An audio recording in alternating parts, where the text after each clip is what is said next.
The Eternal Season is coming to Marvel Snap, and I am so excited because these cards look really interesting. Ignore the 3-star rating for this Season Pass card on screen. There's some really cool ones coming. But even this Season Pass card is not too bad. Let's just crack into it, considering I've already basically started talking about it. My name's MJ, by the way, aka Red Snapper. So, Gilgamesh is the first card, the Season Pass card. He is a 5/7 with the on reveal +1 power for each of your other cards in play with increased power. So I believe this will include any increased power. So permanent increases like Angela, and then like ongoing buff type increases like Blue Marvel. I guess even Devil Dinosaur would count towards that as well. And that kind of thing. I've given this card 3 stars, as you'll see. I actually think this is potentially one of the weaker Season Pass cards they've released in a while. Usually they make the Season Pass cards, I say usually, more often than not, which is probably the meaning of the word usually. It is. Welcome to a debate on the English language channel. So Gilgamesh is a 5/7. Is pretty frequently going to come out as like a 5/9, 5/10, 5/11, I think, generally speaking. I actually think he's actually got a pretty wide versatility to him, because you know, you're often going to have cards with increased power just through your general strategies. There's not many decks that just play it completely straight and don't get extra power from some way, shape or form, be that either through cards or even through locations, like Wakandan Embassy for example. But some of the key synergies I have identified with it, not I've identified, just obvious, I'm not like Sherlock Holmes. Ironheart, Kazar, Blue Marvel, Angela, Elsa Bloodstone. So you can see there's quite a lot of different decks that Gilgamesh will actually fit into. Listen to this, okay, with your head, brain and ears. Squirrel Girl on turn 1, Mysterio on turn 2, Magic on turn 3, I don't bloody know on turn 4, Mockingbird, turn 5 Gilgamesh. In that situation, I'm chatting bollocks, because you actually want to play Blue Marvel on turn 5. Turn 6 is Gilgamesh. Now, let's ponder on this. Gilgamesh is going to come down as a 1, 2, 3, 4, 5, 6, 7, 8, like a +8, which makes him a 5/15, if my maths is correct. You can then do Absorbing Man on the final turn, or even Absorbing Man and then Grandmaster. Try and avoid the Shang-Chi a little bit. So there's definitely some interesting combos that you can do here. Now, is he a little... I said he was versatile, but is his... I think his ceiling is maybe... Well, his ultimate ceiling is if you've got just 11 cards in play. His ultimate ceiling is 5/18. Which is good, but to be honest guys, look at Red Hulk. Red Hulk's regularly getting above that. Red Hulk does cost 1 more, and it is telegraphed to your opponent. But yeah, I don't know. Gilgamesh seems good, but not broken, so terrible. No, kidding. Yeah, it seems just fine. Moving on to the first Spotlight card of the Eternal Season. This is Thena. She's a 2/1 with the ability after each turn, +3 power if you played exactly 2 cards. I've given her 4 stars. By the way, the Spotlight variant is absolutely sick. I love it. But I think I'm just going to go for the base card, because I am going to get this card. Sorry guys, I just edited out a bit of content where I was chatting complete bollocks. So I can't remember exactly where I was. But I'm just going to start saying that, yeah, I'm going to get this card. I think it's really, really, really strong. In the last season, I really got to grips and started enjoying the Silky Smooth style of decks, which is a deck style that I haven't really enjoyed before. But with the addition of Nocturne to the game, I found that style of deck a bit more fun and a bit more controlled. Nightcrawler, Jeff, Nocturne, you now have plenty of cards that can move out, and it gives you that mobility and that extra level of control, especially with Nocturne being able to control the locations and adding a little bit of spice, a little bit of fun. And so I really became keen on that kind of strategy. And I think Thena fits into that deck. Sorry, I nearly said fits. Fits into that deck really well, really naturally. She's just another style of card in the similar vein to Angela, Elsa, and Hope. So I'm going to explain this. This is going to make... Like, if you're not subscribed, please subscribe now. Because what I'm about to say will certainly make you not want to ever subscribe. So I want to get you before I say what I'm about to say. So I don't call those decks silky smooth. In my game, I call that deck Inda Club. I actually call it Inda Club version 1.0 because I haven't changed it since I made it. When I make it, I give different versions. Anyway, why have I called it Inda Club? I call it Inda Club because they're in the club and they're mingling. Why are they mingling? Because mingle rhymes with Pringle, and in that deck you want to stack one location, and Pringles come in a stack. I told you don't want to subscribe. Anyway, so synergies, Angela, Kitty, all of the sort of silky smooth style stuff. I think in particular Hope is going to be a key one. I think actually I should have probably put Hope and Kitty as the main ones, because I think Kitty, you want to play strong stuff, so you want to play somewhat to curve, and Hope lets you do that with Kitty giving you the extra energy, especially as in those decks you're often playing 2 cards onto Hope or wherever, especially with Kitty. You're always playing something alongside Kitty. So yeah, I love her. I think the artwork's really cool. I think her weapon's sick, and so yeah, I'm really looking forward to this one. Fits into that deck so well. Moving on to Sersi. She is a 5/7 with the on reveal ability. Transform your other cards here into random cards that cost 1 more if able.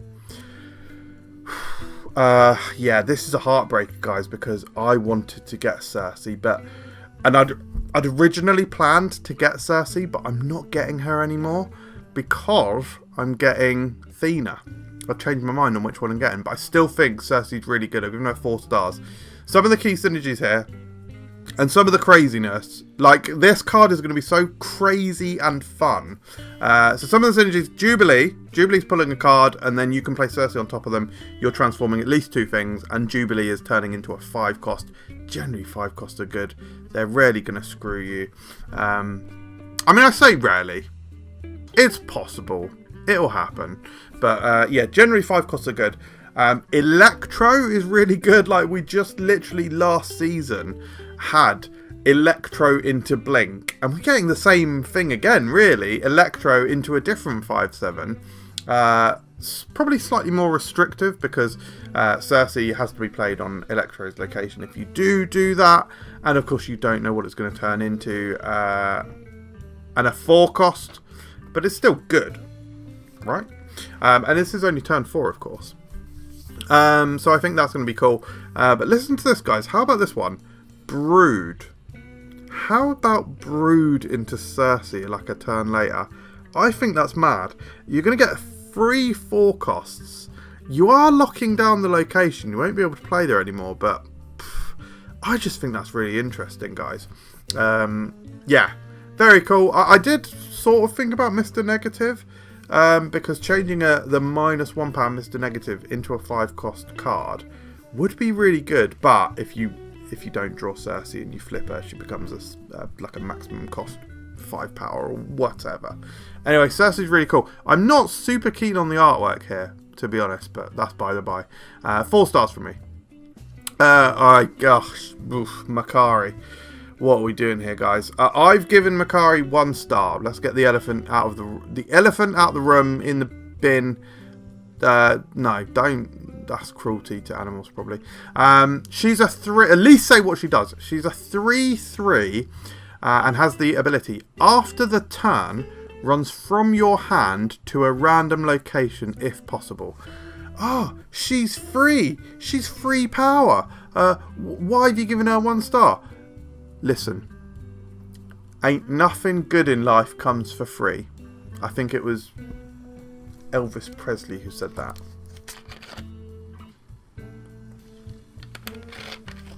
I don't know who said that. Probably no one. Probably me. The problem with Makkari is, guys, because, yes, she is a free power. The problem with her is she will fuck you. She will fuck you. Anytime she can fuck you, she will.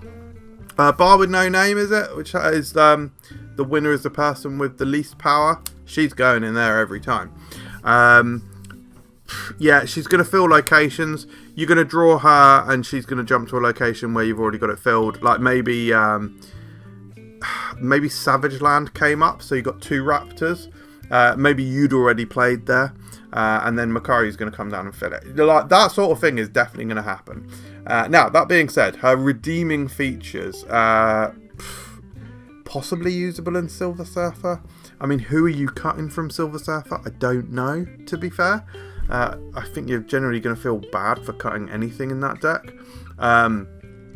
Maybe there's a new kind of strong guy thing here. Strong guy gets extra power if your hand is, empty or has 1 card in. Makkari is going to come out of your hand. So maybe there's something strong guy there. Maybe there's a new strong guy Silver Surfer deck. Something like that. But it's also after the... Do you know what? It's also after the turn. So if you pull her on the final turn of the game, you play your cards, play Silver Surfer, and then she's not even going to get the Silver Surfer buff. Oh man, I'm really just not sure about this card. I don't know where she fits in. If you've got any ideas, let me know in the comments. But I think she is probably one of the weaker cards they've released in a long time. Moving on to Phastos. He's a 3/3. On reveal, give each card in your deck -1 cost or +2 power. I think Phastos is sick. I love the artwork here. I think it looks immense. I've given him 4 stars. This to me is just amazing. I mean, in Silver Surfer, I think he's absolutely crazy. Imagine, because this will happen, right? Imagine hitting Silver Surfer and then you draw Sarah with -1 cost. You can play Sarah on turn 4 and then you just go absolutely wild. The other synergies here with Silver Surfer is, for example, Brood. Imagine if you draw Brood coming out as a 4, so a 3 energy 4 power card, which is basically a 12, which is basically a 18-ish with Silver Surfer. It's just craziest. Shaw. If Shaw gets tagged, boom, you're happy. So yeah, love this for Silver Surfer. Just love it in general because it makes so many things possible with the -1 cost. But also the +2 power is really interesting as well. Like, I'm gonna be playing this in my Nimrod deck for sure. Either giving me, if I haven't drawn Nimrod, either being able, if I get very lucky and draw it on turn 4, I can play it turn early, or it's coming out with bigger power. You want both of those things for Nimrod, so I think it works there for me. But the other key synergy I've put here is Arishem, which I haven't even spoken about yet in this video. So maybe I'll talk about the Phastos Arishem synergy when we get to Arishem, which is right now. Segue, brilliant segue. Arishem is a 7/7. It is the game's first 7-cost card, which is significant for some other reasons, which we'll talk about. They are at the start of the game. +1 max energy, shuffle 12 random cards into your deck. 5 stars. This is incredible. This is everything. This is why I play the game. Absolute fun, absolute chaos, absolute randomness. I love my shield decks, my Agent Coulson, my Maria Hill, my Valentina. Oh god, I love them so much. And this just speaks into that. Let's talk about the Phastos synergy first. Now, the problem with Arishem is that any cards that you put in your deck, you are far less likely that you're going to draw them. I think in games of Marvel Snap, I think you've got like basically a 75% chance to draw any given card in your deck in the game. So when you're playing Arishem, it plummets to like 37%. I think. I'm not a mathematician, but I think other smart people than me have done the maths, right? There's like a 37% chance that you will draw any given card. So less than half the time. But if you put all cards that work well with Arishem in your deck, or as best as you can, you're always going to have a good time. Phastos is going to give them -1 cost or +2 power. You already have that extra energy, so you're bringing down either their cost, which means you can play 6 cost cards on like turn 4, which is fun as hell. Or you're just going to be, maybe you've drawn a bad card. Maybe you've pulled out a high evolutionary. You're like, oh god, that sucks. But at least it's a 4/6 now. That you can play on turn 3. So, yeah, Arishem is super fun as hell. I've put some of the other synergies here as Blue Marvel. The reason I put Blue Marvel is because, generally speaking, you've got more energy, which probably means you're playing more cards. Or at least you are likely to be filling the locations decently. And so, if you're filling locations, Blue Marvel just makes more sense. Also, just getting him out early is going to feel really good as well. It allows you to play higher power cards, like single power cards, in the final few turns of the game. And am I coping here, guys? Adam Warlock. Does Adam Warlock make sense in Arishem? You can get him down a turn earlier because you've got +1 energy, obviously.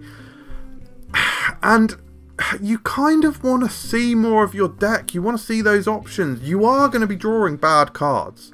And so if you do draw bad cards, maybe you're going to be drawing Adam Warlock because he's a bad card. But yeah, you want to see more of those options. Just gives you more options. And yeah, surely that's a good thing. I don't know. Maybe I'm coping. Let me know in the comments below if I'm coping. But that is it, guys. I think this season looks sick. I think the artwork's really cool, mostly.